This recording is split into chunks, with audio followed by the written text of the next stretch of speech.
UAP are airborne objects that, when encountered, cannot be immediately identified. With regard to the importance of transparency, the Department is fully committed to the principle of openness and accountability to the American people. We're going against the wind. The wind's 120 knots from the west. Oh my gosh, dude. U.S. Navy personnel recorded what appears to be triangles, some flashing. The video was taken through night vision goggles with a single lens reflex camera. Well, I mean, it's a pretty high-profile incident. I don't claim to be an expert. You're the guys investigating it. I mean, who else is doing it? There's a whole fleet of them. Look on the ASA.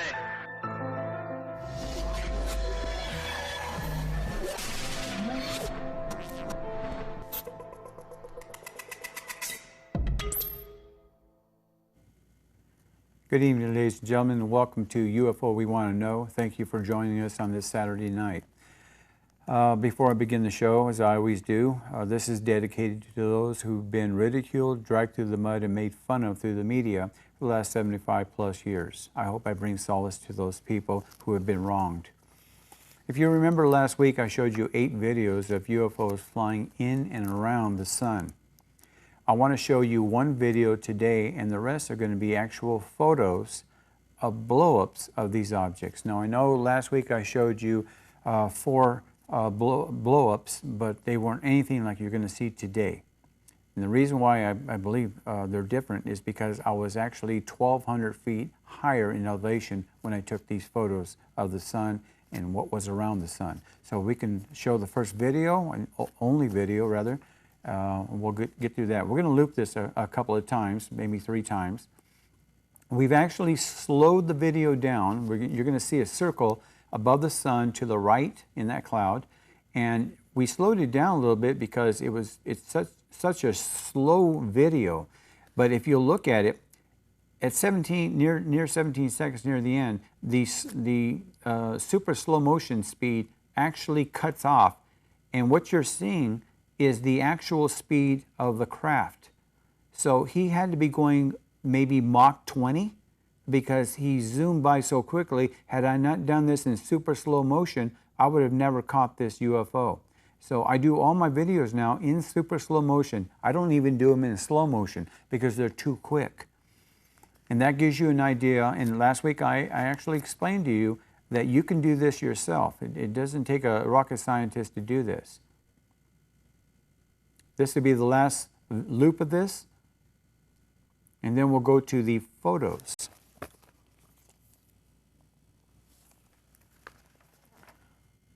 Look at the speed of that.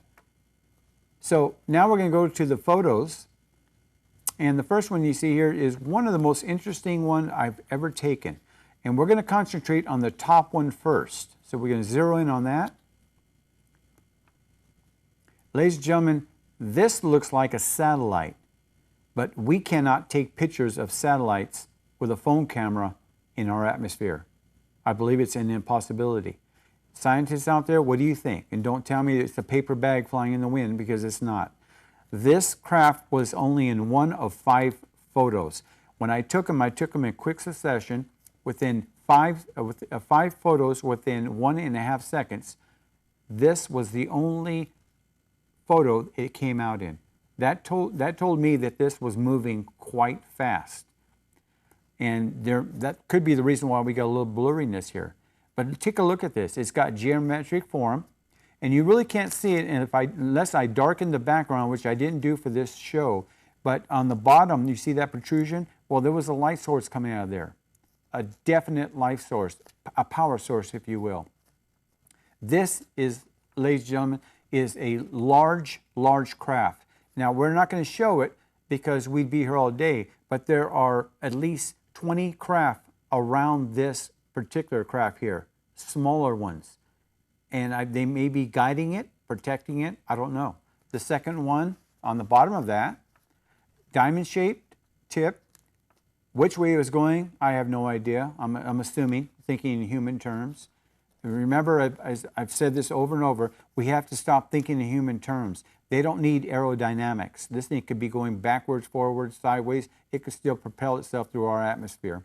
I don't believe they're touching our atmosphere. I believe that they're using some high form of inertia because of the speeds that they're in our atmosphere that they're going. We would die in those craft without inertia. Next photo. This is a particular interesting one because I've had a lot of people talk to me about UFOs near chemtrails. And I have over 100 of these photos of UFOs near chemtrails. Here's the definition in theory, and many people think that chemtrails are some kind of testing for atmospheric phenomenon, or it could be for when it dissipates, it comes down in populations and it affects us through the DNA. Who knows? I find many of these UFOs around chemtrails, and I believe the UFOs are taking samples of these chemtrails to find out our progress in development of rockets, jet airplanes. If you take a sample of the entrails, you can actually find out what's in the chemicals that we're using. So there's a possibility that's what they're doing. Next photo. We're zooming in on it. Take a look at this. This is not a cloud. This is a craft. Now, it was going at an incredible speed. Again, I only got one shot of this one. As all of these that you're going to see, I only got one shot. That not two of them look the same. Let's put it that way. When I take a shot, I compare all the 5 together in a group, and they're never, ever, ever the same. In some cases, I don't see any UFOs in that same grouping, and they were done on a tripod. Next photo. Now, we circled this one here, particularly because there was so many UFOs in this circle. A couple of them are outside the circle. We can't show that because we'll be here all day. But I think what's happening is as we zero in on this one here, we're zeroing in to the right of it, and we're going to be looking at the one on the upper right in that circle. If we go to the next shot.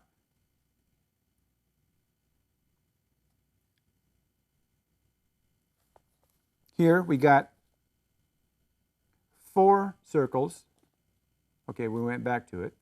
The reason why is because these UFOs seem to have a mission. And what that mission is, of course, we don't know. We're never going to find out. But they seem to have formations around particular craft that seem to be darker, seem to have more shape to it. The other ones might be distance away, and that could be the reason. Next photo. We see 4 here. And I want to concentrate, as you can see, on the chemtrail. We have 2 that are close to the chemtrail and 2 on the near the sun, above the sun to the side. But again, we have these craft in and around our chemtrails for some reason.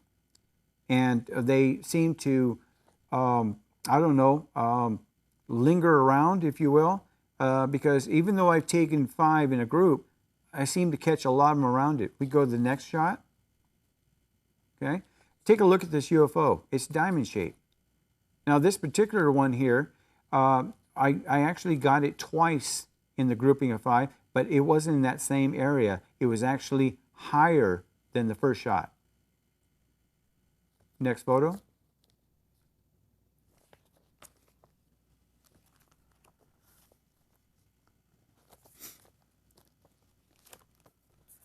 Interesting shot. We only have one, and on the photo you're going to see many UFOs, but we concentrate on just one, as I said before. I want to focus on this one. Next shot. Isn't that interesting, ladies and gentlemen? This is a elongated craft. Elongated craft. Why it's long like this, cylindrical shape, I have no idea. I have captured these before in Beatty, Nevada. But this one here is unusual because it seemed to be concentrating on that chemtrail below. On another photo I took of it, it was actually below that chemtrail, so it kind of went right through it. Next photo. Here we have a large UFO below the sun, as you can see, and it's got a particular shape to it. As we zero in on it, take a look at this, ladies and gentlemen. If scientists claim that these are nothing that you're not seeing what you think you're seeing, and you're confused. I don't know what to say to them when I see a giant craft up in the air in our atmosphere floating around chemtrails. I don't believe they're here to get a vantage view of the neighborhood below. I think they're there near the chemtrails. Take a look at this.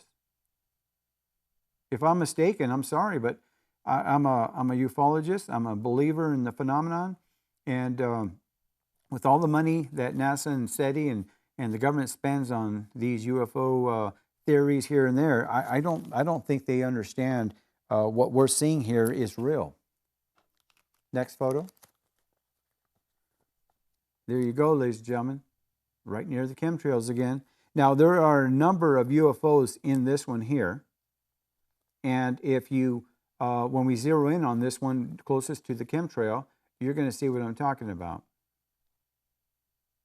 You got actually 3 UFOs.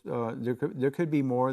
There's some that are kind of far away, but these 2 particular ones that are closest to us and closest to the chemtrails, they lingered around. Now, I only got 1 shot. The next shot of this one here, I don't have it, is on the other side of the chemtrail, and I'm not sure if they went through it or not. But the other ones that were with them seem to have gone the other way. So whether or not they're on a mission to take samples of our chemtrail, that's my belief. Someday maybe we'll find out. These objects are clearly here. They're flying around at fantastic speeds, and we can only do what we can do when we see them. Next photo.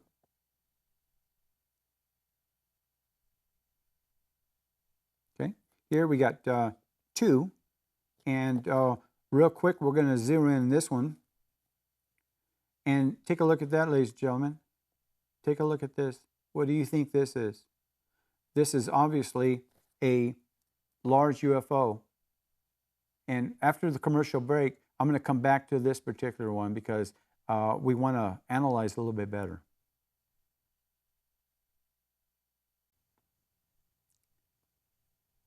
We're back, and as I said before the break, I want to go back to that last image. It's very important for us to take a good look at this image here. I have a friend of mine who said this looked like an upside-down dump truck, but ladies and gentlemen, that's looks like a lever has come down where maybe a smaller UFO has gone into or is going to come out of it. I don't know. In the grouping, I caught this one actually twice, and it moved from the chemtrail from there all the way to the left side of the sun. So it moved, I don't know, you can't judge distance like that, but I'm guessing it was miles and miles away. But I did catch it in another photo where you can actually see the same object, but it wasn't anywhere near that chemtrail. The chemtrail was still there, but it was on the other side of the sun.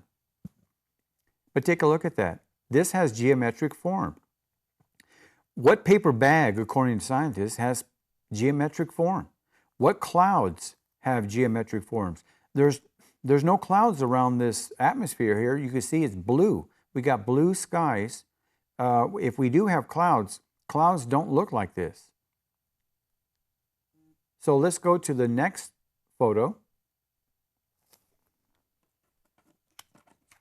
Okay, this one is in the sun, and it's interesting because being in the sun, you think that you're not going to capture anything. But by using my software, I darkened it, and that's how I caught it. Now, I brought it back to its original state, which you can see here. It is a large UFO, and it seemed to diminish a little bit, but you can still see the outline. As we blow it up here, you can actually see a little bit of its outline. Again, we don't know its exact shape. I'm sure that there is imaging software out there that could really do wonders to this. We're not going to do it here in the studio. That's for a later time, and we will do that. But I wanted to give you an idea. They're so close to coming through the sun that maybe being that large, it had to do that for specific reasons. Next photo. Here we show two square-shaped UFOs above the sun, but there are many UFOs all around it. If you look closely, you'll be able to see them as we zoom in. Here you can see the two square-shaped UFOs. And again, close to the chemtrails, I'll keep saying that, but there are a lot of little, or I should say far away UFOs accompanying these two particular ones. And it was interesting because when I first saw these, I kept thinking, why would they come in shapes of squares? The one on the bottom of the square one on top, it looks like it could be arrow shaped in a sense, but again, they're far away, taken with a phone camera. This was taken with actual 22 Ultra camera. I now have the 23 Ultra. Next photo.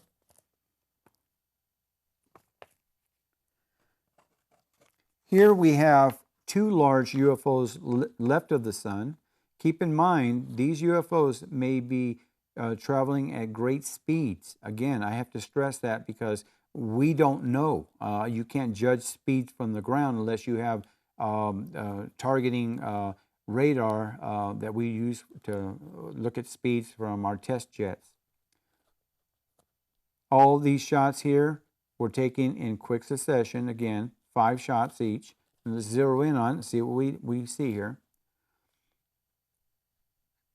Pretty simple UFOs, but this one here, I call this the K UFO. This particular UFO showed up only one time in 5. The other one showed up again, but it was above it, like they separated. But they came in, and these UFOs, like I said, were not around very long. Again, I call this the K UFO. Next photo.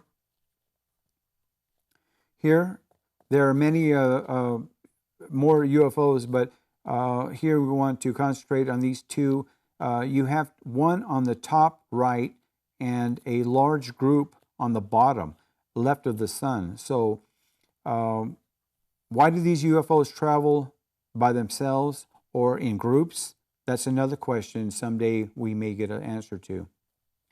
Zooming in on it, take a look at the cluster on this one here. Now this, ladies and gentlemen, we don't know. This could be a giant craft, but from our vantage point, it could look like a bunch of little crafts. We don't know. This was taken, like I said, we can't judge distance, but it was taken with a phone camera, not a 35 millimeter with a specialized 600 millimeter zoom lens. This was taken by a phone camera. I can't stress that enough because some people say, well, why are UFOs always grainy? Well, you know, you can only do what you can do. But why is it that I am capturing UFOs left and right? That should be the question, not that they're grainy. We know they're up there. We know they're not clouds. So let's go to the next photo. While taking these photos, some of the UFOs were appearing and disappearing. They were appearing and disappearing. I want you to stress that because when I was looking up, I don't see these things. But in the camera's eye, when you focus in the background, make it darker, some of these disappear on you. Some appear.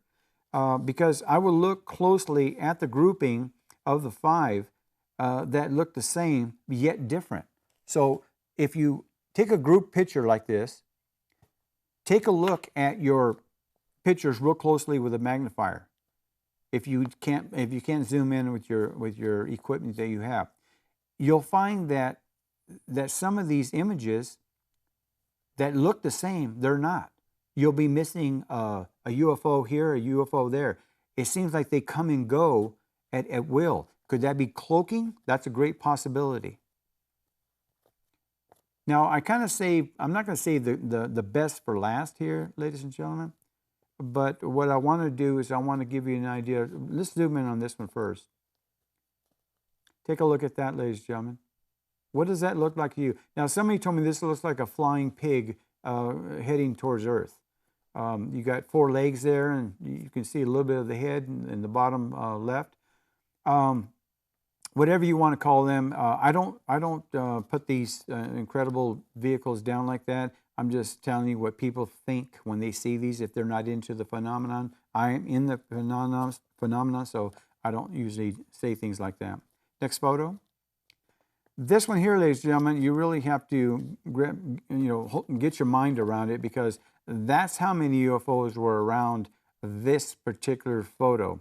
Now you're going to notice that before we go into the zoom, you're going to notice there's a lot of triangles on this one.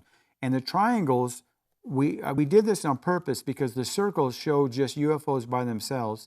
The triangles indicate of 3 vehicles in each triangle. Some of them were in fighter formation. In past years, we've had astronauts who were once Air Force pilots said that they would see in Germany formations that we did in our own Air Force, fighter formation, whether it be arrowhead shape or diamond shape, they would see these formations. Well, here we're seeing the same thing. So let's go to the next shot around that circle, and we're concentrating on the 3 top triangles. As you can see, you have 3 UFOs in each of the triangles, which is very interesting because we're not the only ones who are in the skies of America or the world. We ourselves claim that this is our airspace. Let's make this clear. This is not our airspace. This has never been our airspace. This, ladies and gentlemen, was their airspace long before we left the ground. I can guarantee you that. And it's interesting that people continuously say, well, they're violating our airspace. Well, how about we're violating their airspace? We don't like that, do we?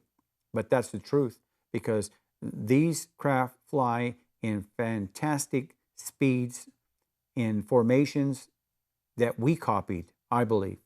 I believe we copied those formations. They didn't copy us. They've been here, they're going to be here, and if we keep going the way we are in this world, they're going to be here a lot longer than we are here. So with that, that ends the video and the photo session. And I don't want to get on to NASA bashing or government bashing. People say that we need to move on with that. I talked to friends in Alaska, and they felt that speaking with UFOs and the UFO phenomenon is the most important thing that I can do for the taxpayers. Keep showing what those entities refuse to show us, that we are being visited. We are going to see these craft more and more. And sooner or later, I believe these craft are going to be visiting us a lot closer than what I'm taking. I believe they're going to be hovering over our cities, and people are going to get very good photos and videos of these using their cell phones, because everybody's got one. And more people should be out there with cell phones, with cameras, with video cameras, and taking photos of the sky. Remember, ladies and gentlemen, they're all over the sky at any given time. When you're walking down, maybe you're going to dinner with somebody, you're walking down the sidewalk, they're above you. But they're not here to harm us. I believe there is a galactic federation. I believe that galactic federation is looking out for our welfare. I don't believe that they like the way we're heading. We have nuclear threats around the world today. We've had that before, but sometimes when you get the crazy people involved and have control over those weapons, it's a scary time. The only thing I'll say about NASA on this show is that they made a statement, and they said this was the hottest summer on record.